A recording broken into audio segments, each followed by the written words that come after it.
Hello, everyone, and welcome to the latest episode of CultureClub X, powered by CultureMonkey. I'm your host, Jodie. CultureMonkey is an AI-powered employee engagement platform that helps organizations listen to their people, understand workplace sentiment, and build stronger, high-performing cultures. CultureClub X is our global thought leadership video cast where HR and business leaders share knowledge, best practices, and practical experiences on building stronger workplace cultures. In the 5th episode of this season of CultureClub X, we're pleased to feature Debra Corey. She's an award-winning HR leader and founder of Step It Up HR. Welcome, Debra. It's wonderful to have you here today. Thank you for inviting me. Debra brings over 20 years of experience as an award-winning HR leader and now works as a consultant, speaker, leader, trainer, and author.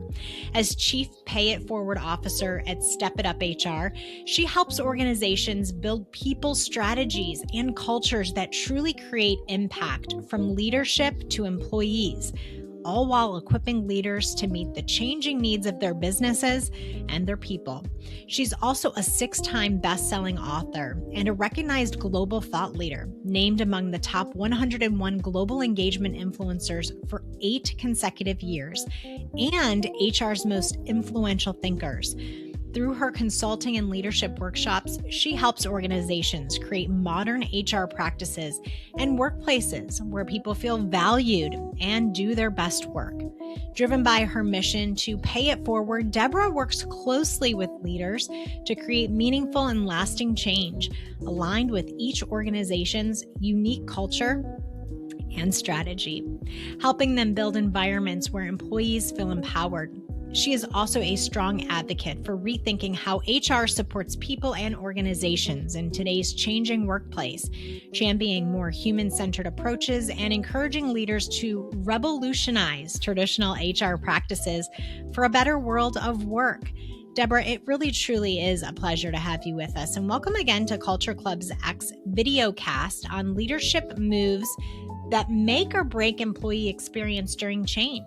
Before we begin, Debra, could you just briefly tell us more about yourself and the work that you're currently focused on? Sure. So I've been in HR my entire career, which has been over 20 years. So I think it would take the entire episode if I told you everything about me. So I normally break it down into 3 phases. The first is my traditional HR. Started out in the US in various HR roles. Then my second phase, I call my rebel phase. I moved over to Europe and I started really questioning and challenging some of the things that I had done and other people had done, working in lots of different industries and different types of roles. And then now, you mentioned my job title. Now I'm in my pay it forward phase, which is all about trying to write as many books as possible to get information out there, write blogs, participate in amazing, opportunities like this, having interviews and working with clients. I love the word you used before, the revolutionize. That came from my second book, which is called The Rebel Playbook. We came up with that term, revolutionize. So yeah, that's what I'm doing. I work with, again, lots of different clients in different situations, scenarios, industries. And I love the whole idea of just supporting and helping and driving change. That's amazing and wonderful to hear. So with your experience helping organizations navigate people and culture challenges, this is a perfect moment to dive into today's conversation. So let's go ahead and get started. During change, which leadership behaviors help employees feel supported, and what mindset shifts turn good intentions into real impact? I sort of have 2 areas that I think leaders need to focus on when it's change. First of all, to some extent, when people are going through change, you need some sense of stability. So for example, with everything going on crazy around you, you need to be centered somewhere. During the pandemic, I had this picture of somebody on a tightrope balancing all these balls. And it's that idea that you need to have things like your mission, your vision, and your values. So as a leader, you need to constantly refer to those and use them so that your people have a bit of stability. This is what we're all about. This is what we're trying to do. And then depending on the change itself or your individual people, it's trying to bring out the best behaviors, as you said, to support your people where they are in the moment and what's going to work best with them. My most recent book that I wrote has a leadership model called the Great Boss Building Block Model, and there's 14 building blocks. And the reason I say that is that not one building block is going to work at the same time for the same person. So that's why it's really important to have lots of different tools in your toolkit, whether it's my 14 building blocks or there's lots of amazing models out there, and then trying to understand which one to use at the right time. I always joke when I talk about tools because I'm a horrible gardener. And I live in the UK where they love gardening. And I basically use the same tool all the time, which my husband yells at me about because I break it. You know, it's meant for one purpose and I use it for everything from planting to weeding to moving things around. And that is absolutely the wrong thing to do. So again, the right tool, the right behavior for the right situation and person. Oh, I'm so curious. What is the tool? It's probably because it's comfortable to me. It's one of those ones with like the 3 prongs and it's not a really long. Yes, the little short one. Yeah. So, and I just hack it on the ground all the time. And I can't tell you how many I've broken. And he's bought me more tools, but I still go back to my comfortable tool. So there's a lesson in there somewhere. Maybe hire a gardener. That is such a good point, though. I mean, we rely on that one tool, and there's a whole bunch of them in the basket. It's just a matter of grabbing them when they're needed and for what purpose. I love that analogy. That's amazing. Tell us a little bit about your journey as a young person, breaking into the industry and how you landed specifically in HR. Well, actually, I think I might have had 3 jobs before Gap. I did move around quite a bit. First of all, I fell into HR.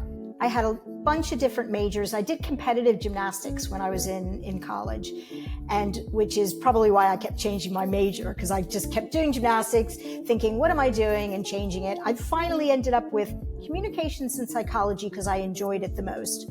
But my last year of university, I didn't have any eligibility left. I decided to leave gymnastics, and I took a part-time job in human resources. That was what they gave me. And I absolutely loved it. I worked there for a year part-time.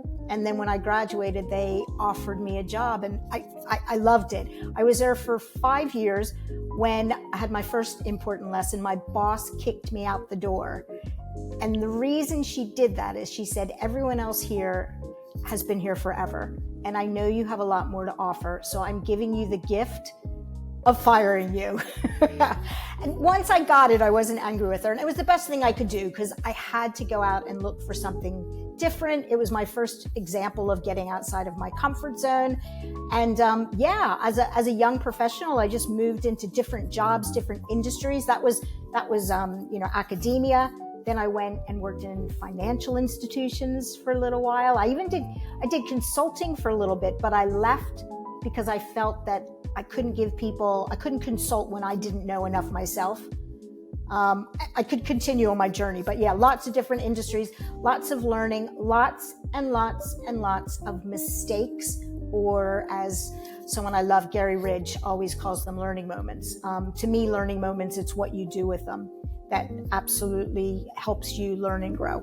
So we're hearing more and more about FOBO, the fear of becoming obsolete. Man, I think we've all had this, in the back of our brain since we were in our 20s. But how can leaders address this while still moving transformation forward? I think when it comes to that, and we're all to some extent, we're always going to feel insecure, no matter how confident we are. And especially with, new technology coming out, and, we'll talk more about that later and about it, this fear of it replacing us. Well, it's not going to replace us if we continue to stay current. I mean, that's why I'm always pushing new material out there, because not only does it help other people, but it helps me stay current as well. So I think that you're never going to get left behind if you're continually questioning and challenging and being curious about what things are going on, and also not being afraid to try new things. The whole idea of not being perfect as a leader, you're never going to be a perfect. And if you think you are, then you're going to be again left behind. And then I guess the last bit, and we'll talk more about this later as well, is again, this whole idea of you're not going to be left behind if you understand yourself and you understand your people. That's really where you're going to always be 2 steps ahead to be able to support your business and your people. We know many leaders are listening today, and if there is one that's listening that could change just one thing tomorrow to improve engagement and retention, what would that one thing be?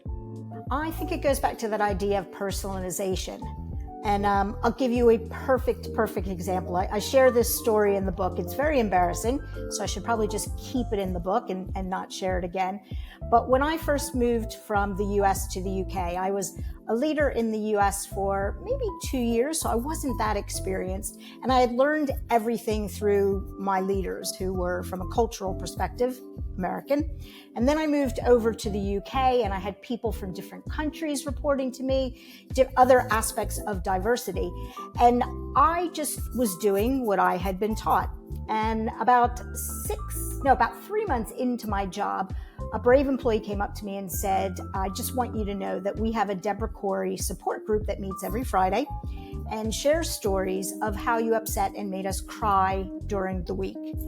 And the reason I share that story is that the first thing as a leader that we need to do is be aware. We need to be aware. We need to constantly be looking in all directions, front, back, sideways, everywhere, to see what type of impact we're having on our people so that we can do something about it.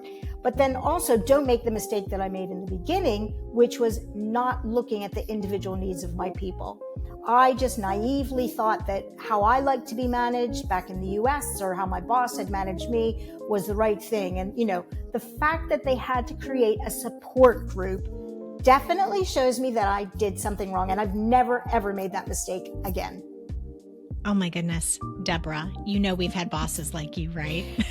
Yeah, but the thing is, I didn't do it intentionally. And I think that's a really, really important point. I think the majority of people, my husband who co-wrote the book with me, he does this much better when we're on stage.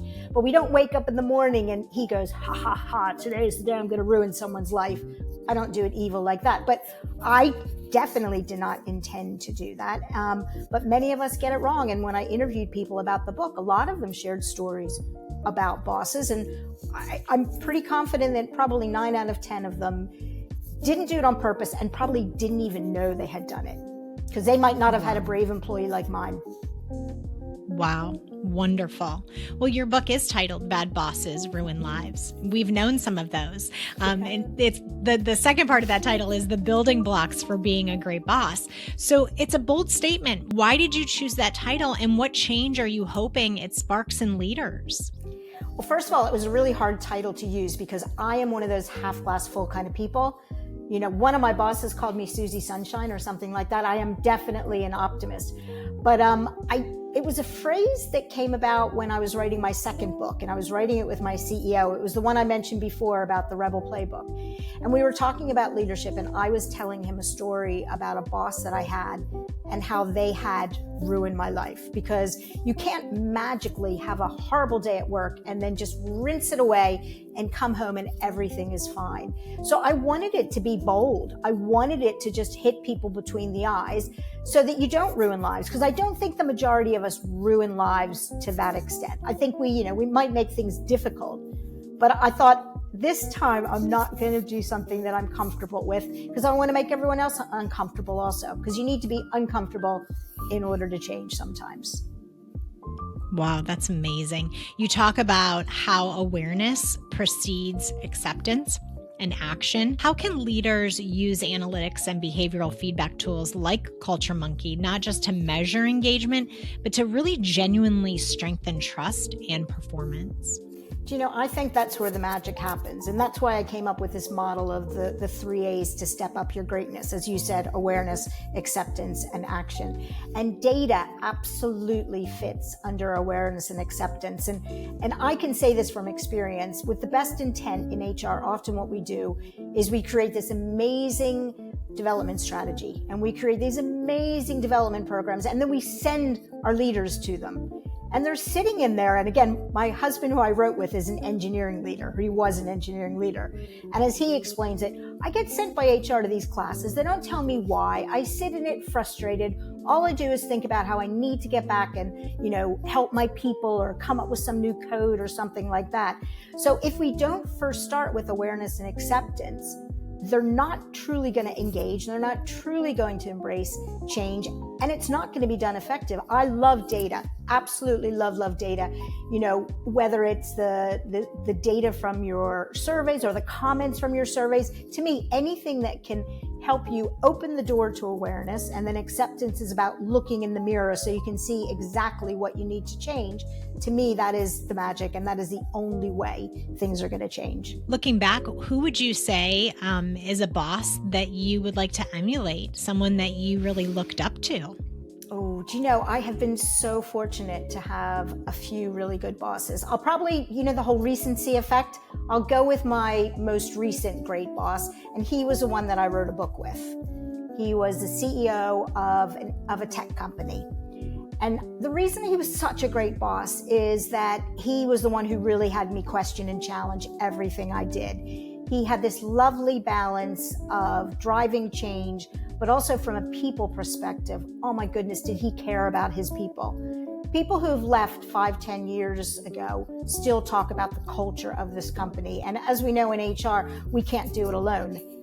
It is our leaders who help us drive the culture, and he absolutely did that. I would not be the same person I am today without him. I always joke about he's on my shoulder, whispering my ear all the time, questioning me, challenging me, encouraging me. Wonderful, wonderful man. What do you think was his secret sauce? What was that example of being an amazing leader? I used to think it was someone who was just so confident. And I'm not saying he wasn't confident. He was human. He used to say, I put my trousers on, one leg at a time. I think he was brave. He was humble. And I think that combination, and he was just caring. Part of it is just innate. I think it's the person that you are. And he was just genuinely cared about people. And it's interesting. I interviewed someone today for a blog that I'm writing. They do these fantastic things when it comes to flexibility. And I said, who's driving that? You as the chief people officer or your leadership team? And he said, it's all of us. He said, it's not an uphill battle trying to force my leaders. My leaders get it. They embrace it, and they push and challenge me in human resources to be better. To me, that's the secret sauce is having that partnership and being aligned and again, not being afraid to be a rebel. Well, that, leads us to the next question, which is great, because the question would be, what does that employee look like? If you had a team underneath you, what is an example of a great employee? It's interesting because my second book that I've talked about a couple times, it has a model called the employee engagement model, and it has 10 different elements of what you need to do to engage your employees. And I want to write a book for employees, because I'm so glad you asked me that, because I genuinely believe it's a partnership. And any employee who thinks that it's 100% up to your boss, it just is not. You as an employee have to take responsibility. At the end of the day, we're all grown-ups. And going back to this interview that I did today on flexibility, they actually train their employees on what does it mean to own flexibility. So, because they have something like you can work from anywhere type of policy, and they do things with lots of days off. And they said, we teach them and we have them learn how to take responsibility for it. And that's why I think that, as leaders, we need to set that expectation with our employees. You need to own your own development. Yes, I'm going to be here to partner with you, to coach you, but at the end of the day, I can't tell you what is important to you. You need to own your own feedback, for example. If you need something from me, don't be shy, come to me, that type of thing. I read a study just today that talked about, I think it said 45% of people are afraid to speak up in their company. So we as leaders need to open the door so that our employees can speak up and then take the responsibility for what they need to do to own engagement. Well, I think that's one thing that's been such a beautiful change in the last 20 years is the culture has shifted. right? We're working in different environments with different models, with unique perspectives. And so it's really exciting to hear you speak about these things. And I know it's really connecting with a lot of people. So thank you so much for those thoughtful insights. Your perspective, I mean, it really highlights how leadership behavior directly shapes how employees are experiencing these changes at work. Change is constant. But as we discussed today, how leaders listen, communicate, and act, it really makes all the difference in supporting employees through these transitions. As you know, at CultureMonkey, we help leaders use employee feedback and analytics to take faster, meaningful action to strengthen that engagement and that workplace culture. And with that, here we are at the end of our episode today of Culture Club X. Debra, thank you once again for joining us and sharing your valuable perspectives. Before we wrap up, could you please let our viewers know how they can connect with you to continue that conversation? The easiest one is LinkedIn. Connect with me on LinkedIn. I'm very open with accepting invitations. Also on my website, Step It Up HR, I've got my title with Chief Pay It Forward Officer. I've got lots of freebies there for people, whether that's blogs or newsletters or free assessments, whatever it can be. So yeah, by all means, just let me know. I love a good challenge, and I'll be honest if I can't answer it. I love that. Debra, thank you for the chat today. Thank you for joining us on this episode of Culture Club X, powered by CultureMonkey. Everybody out there, don't forget to like, subscribe, and share this episode with your friends and your coworkers. Until next time, this is your host, Jodie, signing off.